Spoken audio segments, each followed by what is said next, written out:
So yun mga kadiskarte, for today's video bali gagawa tayo ng anilyo para dun sa ating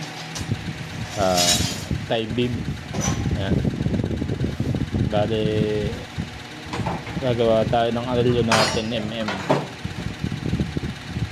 ang gagawin natin ay yung may hook. Ayan, 135 cm na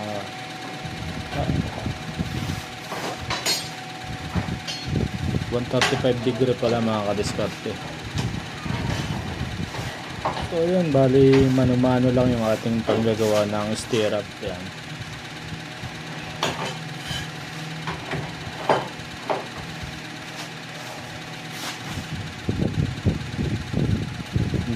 Pag magpapagawa tayo ng bahay, maalam din tayong mason yan, para mas makatipid tayo mga kadiskarte. Nakakatipid tayo sa pagpapagawa ng ating bahay.